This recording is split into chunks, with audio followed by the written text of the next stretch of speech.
Hi friends, Hemraj ವ್ಲಾಗ್ಗೆ ಸ್ವಾಗತ. ಎಲ್ಲರೂ ಹೇಗಿದ್ದೀರಾ? ಐ ಹೋಪ್ ಎಲ್ಲರೂ ಚೆನ್ನಾಗಿದ್ದೀರಾ ಅನ್ಕೊಂಡಿದ್ದೀನಿ. ನಾನು ಕೂಡ ಚೆನ್ನಾಗಿದ್ದೀನಿ. ಮತ್ತೆ ಏನಪ್ಪಾ ಇದು ಅಂದ್ರೆ ನಾನು ಸಂಡೇದು ಭಾನುವಾರದ್ದು ವಿಡಿಯೋ ಮಾಡ್ತಾ ಇದ್ದೀನಿ. ಎಲ್ಲಪ್ಪ ಹೋಗ್ತಾ ಇದ್ದೀರಾ ಅಂತ ನೋಡ್ತಾ ಇದ್ದೀರಾ? ನಾವು ಭಾನುವಾರ ಬಂದು ಮೈಸೂರಿಗೆ ಹೋಗ್ತಾ ಇದ್ದೀವಿ. ಯಾಕಪ್ಪ ಅಂದ್ರೆ ಮತ್ತೆ ಮನೆಯಲ್ಲಿ ಮಹದೇಶ್ವರನ ಪೂಜೆ ಇಡ್ಸ್ಕೊಂಡಿದ್ರು. ಹಾಗಾಗಿ ಭಾನುವಾರ ಬನ್ನಿ ಅಂತ ಕರೆದಿದ್ರು. ಹಾಗಾಗಿ ಹೋಗ್ತಾ ಇದ್ದೀವಿ. ನಾವು ಬೆಳಿಗ್ಗೆ 7 ಗಂಟೆಗೆಲ್ಲ ಮನೆ ಬಿಟ್ಟು 8 ಗಂಟೆ ಅನ್ಕೊಂತೀನಿ ರಾಮನಗರದಲ್ಲಿ ಇದ್ದಾಗ. ಅವಾಗ ಒಂಥರ ಬಿಸಿಲು ಚೆನ್ನಾಗಿತ್ತು, ಒಂಥರ ಚಿಗುರು ಬಿಸಿಲು ಅಂತಾರಲ್ಲ ಆ ತರ ಇತ್ತು. ಚಳಿ ಎಲ್ಲ ಏನಿರ್ಲಿಲ್ಲ, ಬಿಸಿಲು ಬರ್ತೈತಲ್ಲ ಚೆನ್ನಾಗಿತ್ತು. ನಾನು ನಮ್ಮ ಯಜಮಾನ, ನಮ್ಮ ಪಾಪ, ನಮ್ಮ ಅಕ್ಕ 4 ಜನ ಹೋಗ್ತಾ ಇದೀವಿ. ಇದು ನೋಡಿ ಮೈಸೂರು ರೀಚ್ ಆದ್ವು. ಈಗೆಲ್ಲ ಎಲೆ ಉದ್ರ ಕಾಲ ನೋಡಿ.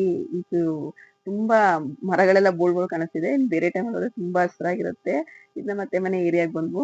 ನಾವು ಹುಟ್ಟು ಬೆಳೆದಿರೋದು ಮೈಸೂರಾದ್ರಿಂದ ಇದಕ್ಕೆ ಹೋದ್ರೆ, ನಮ್ಮ ಊರಿಗೆ ಹೋದ್ರೆ ನಮ್ಗೆ ಖುಷಿ ಆಗುತ್ತೆ. ಇದು ನೋಡಿ ಮತ್ತೆ ಮನೆ ಹತ್ರ ಬಂದು ಇಲ್ಲಿ ನೋಡಿದ್ರೆ ಆಲ್ರೆಡಿ ಆಗ್ಲೇ ಶಾಮಿಯಾನ ಹಾಕಿ ಎಲ್ಲ ಪೂಜೆಗೆಲ್ಲ ರೆಡಿ ಮಾಡ್ತಾ ಇದ್ರು. ಮತ್ತೆ ಅಡಿಗೆ ಭಟ್ರೆಲ್ಲ ಅಡಿಗೆಗೆಲ್ಲ ರೆಡಿ ಮಾಡ್ತಾ ಇದ್ರು. ಯಾಕಂದ್ರೆ ಪೂಜೆ ಬಂದು 11:30 12 ಗಂಟೆ ಅಂತ ಹೇಳಿದ್ರು. ಹಾಗಾಗಿ ಎಲ್ಲ ರೆಡಿ ಮಾಡ್ತಾ ಇದ್ರು. ನಾವು ಬಂದು ತಿಂಡಿ ಮಾಡ್ಕೊಂಡು ಹೋಗಿರ್ಲಿಲ್ಲ. ನಮ್ಮ ಯಜಮಾನ, ನಮ್ಮ ಪಾಪ ಮಾರ ತಿಂದಿದ್ರು. ನಾವೆಲ್ಲ ತಿಂಡಿ ಮಾಡ್ತಿರ್ತಾರೆ ಅಂತ ಗೊತ್ತಿರುತ್ತಲ್ವಾ, ಹಾಗಾಗಿ ಮಾಡಿರ್ಲಿಲ್ಲ. ಅವರೆಕಾಳು ಬಾತು ಮಾಡಿ ಚಟ್ನಿ ಮಾಡಿದ್ರು, ಹೋಗಿ ತಿಂದ್ವು. ಅಷ್ಟೊಂದು ಪೂಜೆಗೆ ರೆಡಿ ಮಾಡಿದ್ರು. ನೋಡಿ ಎಷ್ಟು ತಾಳ್ಮೆಯಿಂದ ಎಷ್ಟು ಚೆನ್ನಾಗಿ ಅಲಂಕಾರ ಮಾಡಿದ್ರು ಅಂದ್ರೆ, ನಾನು ಲಾಂಗ್ ವಿಡಿಯೋ ಆಗುತ್ತೆ ಅಂತೇಳಿ ಪೂರ್ತಿ ವಿಡಿಯೋ ಹಾಕಕ್ ಆಗ್ಲಿಲ್ಲ. ತುಂಬಾ ಚೆನ್ನಾಗಿ ತಾಳ್ಮೆಯಿಂದ ಶ್ರದ್ಧೆ ಭಕ್ತಿ ತುಂಬಾ ಚೆನ್ನಾಗಿ ಅಲಂಕಾರ ಮಾಡಿದ್ರು. ಎಷ್ಟು ಚೆನ್ನಾಗಿ ಮಾಡ್ತಾರೆ ಅಂದ್ರೆ ಅವರು, ಯಾಕಂದ್ರೆ ಇದನ್ನೆಲ್ಲ ನಾವು ಮಾಡಕ್ಕಾಗಲ್ಲ. ಅವ್ರು ಗುಡ್ಡಪ್ಪಿರೆ ಬಂದು ಅವರೇ ಅಲಂಕಾರ ಮಾಡ್ಬೇಕಾಗತ್ತೆ. ತುಂಬಾ ಚೆನ್ನಾಗಿ ಅಲಂಕಾರ ಮಾಡ್ತಾ ಇದ್ರು. ಇಲ್ಲಿ ಒಳಗಡೆ ಅಲಂಕಾರ ಮಾಡಿ ದೇವ್ರ ಪೂಜೆಗೆಲ್ಲ ರೆಡಿ ಮಾಡ್ತಾ ಇದ್ರು. 3 ಜನ ಬಂದು ಫಸ್ಟ್. ಹೊರಗಡೆ ಮಾಮೂಲಿ ಅಡಿಗೆ ಎಲ್ಲ ಮಾಮೂಲಿ ಅನ್ನ ಸಾರು, ಮತ್ತೆ ಗೀ ರೈಸು, ಕುರ್ಮಾ, ಅದಕ್ಕೆ ಹಪ್ಳ, ಉಪ್ಪಿನಕಾಯಿ, ಕೋಸಂಬರಿ, ಬೋಂಡ, ಇದೆಲ್ಲ ಅನ್ನ ಸಾಂಬಾರ್ ರಸಂ ಮಜ್ಜಿಗೆ ಎಲ್ಲ ಅಡಿಗೆ ರೆಡಿ ಮಾಡ್ತಾ ಇದ್ರು. ಎಲ್ಲ ಆಲ್ಮೋಸ್ಟ್ ಆಗಿತ್ತು. ಬೀನ್ಸ್ ಪಲ್ಯಕ್ಕೆ ಮಾತ್ರ ಸ್ವಲ್ಪ ಟೈಮ್ ಆಗ್ಬಿಡುತ್ತಲ್ಲ, ಆಲ್ರೆಡಿ ಪೂಜೆ ರೆಡಿ ಆಗ್ತಿತ್ತಲ್ಲ. ಇದೊಂದು ಬೀನ್ಸ್ ಒಂದು ಹೆಚ್ಕೊಡ್ತೀನಿ ಅಂತ ಭಟ್ರು ಹೇಳಿದ್ರು. ನಾವು ಸ್ವಲ್ಪ ಫ್ರೀ ಆಗಿದ್ದು ಸುಮ್ಮನೆ ಕುತ್ಕೊಂಡಿದ್ವಲ್ಲ ಅಂತ ಹೇಳಿ ಹೆಚ್ಕೊಡ್ತಾ ಇದೀವಿ ನೋಡಿ. ಯಾಕಂದ್ರೆ ದೇವ್ರ ಪೂಜೆಗೆಲ್ಲ ಕರೆಕ್ಟ್ ಟೈಮ್ ರೆಡಿ ಆಗ್ಬೇಕಲ್ವಾ. ಇಲ್ಲಿ ಅಡಿಗೆ ರೆಡಿ ಆದ್ರೆ ಅಲ್ಲಿ ನೈವೇದ್ಯ ಕೊಡಕ್ ಸರಿ ಹೋಗುತ್ತೆ ಅಂತ ಹೇಳಿ ಅವರು ಬೇಗ ಬೇಗ ಮಾಡ್ತಾ ಇದಾರೆ. ಒಳಗಡೆನೂ ಕೂಡ ಅವ್ರು ಗುಡ್ಡಪ್ಪಿರ್ ಬಂದಿದ್ದವರು ಅಲಂಕಾರ ಕೂಡ ರೆಡಿ ಮಾಡ್ತಾ ಇದಾರೆ. ನೋಡಿ ಅಲಂಕಾರ ಮಾಡಿದ್ದಾರೆ, ಎಷ್ಟು ಚೆನ್ನಾಗಿ ಮಾಡಿದ್ದಾರೆ ಅಂದ್ರೆ ದೇವ್ರ ಎದ್ದು ಬರುತ್ತೇನೋ ಅನ್ನೋಂಗೆ ಕಾಣಿಸ್ತಾ ಇತ್ತು. ಯಾಕಂದ್ರೆ ಫೋಟೋದಲ್ಲಿ, ವಿಡಿಯೋದಲ್ಲಿ ನೀವು ನೋಡೋದಕ್ಕೂ ರಿಯಲ್ ನೋಡೋದಕ್ಕೂ ತುಂಬಾ ವ್ಯತ್ಯಾಸ ಇತ್ತು. ನೋಡಿ ಮಧ್ಯದಲ್ಲಿ ಕಿತ್ಲೆ ಹಣ್ಣು ಪೋಣ್ಸ್ ಹಾಕಿದ್ದಾರೆ ಹೂವಿನ ಜೊತೆಗೆ.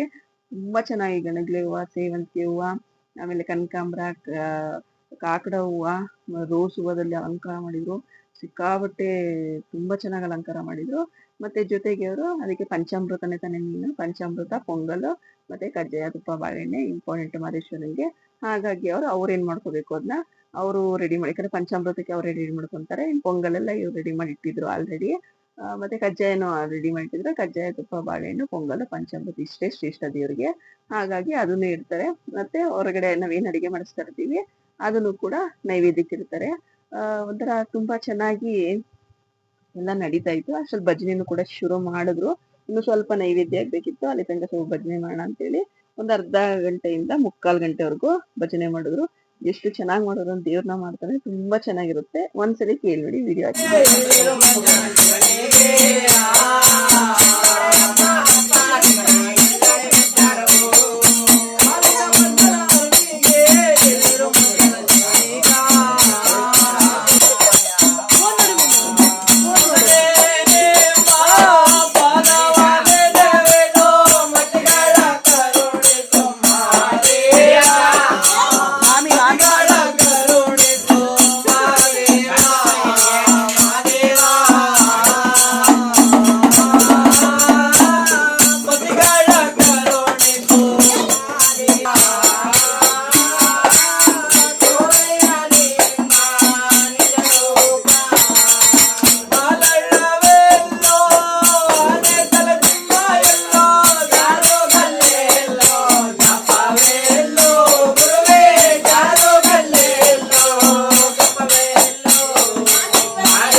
ನೋಡಿ ಅಷ್ಟರಲ್ಲಿ ನೈವೇದ್ಯಕ್ಕೆ ರೆಡಿ ಆಯ್ತು.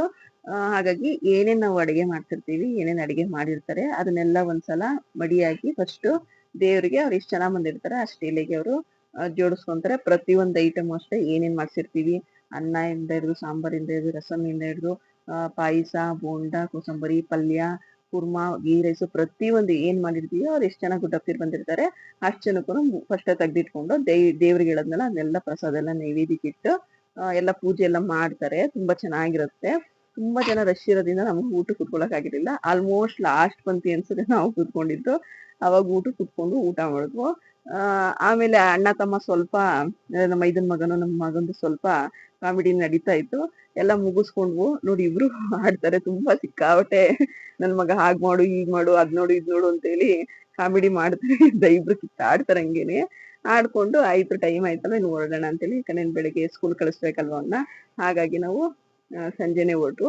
ಸಂಜೆ ಹೋಗ್ತಾ ಹೋಗ್ತಾ ಆಮೇಲೆ ಸ್ವಲ್ಪ ಕಾಫಿ ಕುಡಿಯೋಣ ಅನ್ಸ್ತು. ಯಾಕೆಂದ್ರೆ ಇನ್ನ ರಾತ್ರಿನೂ ಕೂಡ ನಿದ್ರೆ ಮಾಡಿರ್ಲಿಲ್ಲ ಸರಿಯಾಗಿ. ನಿದ್ರೆ ಬರೋಂಗ್ ಆಗ್ತಾ ಇತ್ತು. ಅದಕ್ಕೆ ಒಂದು ಲೋಟ ಕಾಫಿ ಏನಾದ್ರು ಕುಡ್ಕೊಂಡು ಹೋಗೋಣ ಜಸ್ಟ್. ಯಾಕಂದ್ರೆ ನಾವು ಊಟ ಮಾಡಿದ್ರೆ ಲೇಟ್ ಆಗಿತ್ತು. ಹಾಗಾಗಿ ಏನು ತಿನ್ನೋದ್ ಬೇಡ ಅನ್ನಿಸ್ತು. ಸ್ವಲ್ಪ ಕಾಫಿ ಕುಡಿದ್ರೆ ಸ್ವಲ್ಪ ಮೈಂಡ್ ರಿಲ್ಯಾಕ್ಸ್ ಆಗುತ್ತೆ. ಇನ್ನು ಮನೆಗೆ ಹೋಗೋ ತನಕ 1-1.5 ಅವರ್ಸ್ ಆಗುತ್ತಲ್ವಾ. ಹಾಗಾಗಿ ಸ್ವಲ್ಪ ಕಾಫಿ ಕುಡ್ಕೊಂಡು ಹೋಗೋಣ ಅಂತೇಳಿ ಹಾಗೆ ಹೋಟೆಲ್ಗೆ ಹೋಗಿ ಕಾಫಿ ಕುಡ್ಕೊಂಡು ಹೊರಡ್ತಾ ಇದೀವಿ. ಇನ್ನೇನಿಲ್ಲ ಫ್ರೆಂಡ್ಸ್, ಇವತ್ತಿನ ವಿಡಿಯೋ ಇಲ್ಲಿಗೆ ಎಂಡ್ ಮಾಡ್ತಾ ಇದೀನಿ. ನನ್ನ ವಿಡಿಯೋನ ಯಾರು ಸಬ್ಸ್ಕ್ರೈಬ್ ಮಾಡದೆ ನೋಡ್ತಾ ಇದ್ದೀರಾ ದಯವಿಟ್ಟು ಸಬ್ಸ್ಕ್ರೈಬ್ ಮಾಡಿ, ವಿಡಿಯೋನ ಪೂರ್ತಿ ನೋಡಿ, ಲೈಕ್ ಕೊಡಿ, ಶೇರ್ ಮಾಡಿ, ಕಮೆಂಟ್ಸ್ ಕೊಡಿ, ಹೀಗೆ ಸಪೋರ್ಟ್ ಮಾಡಿ ಅಂತ ಹೇಳ್ತಾ ಇವತ್ತಿನ ವಿಡಿಯೋ ಇಲ್ಲಿಗೆ ಎಂಡ್ ಮಾಡ್ತಾ ಇದೀನಿ. Thank you. Bye friends.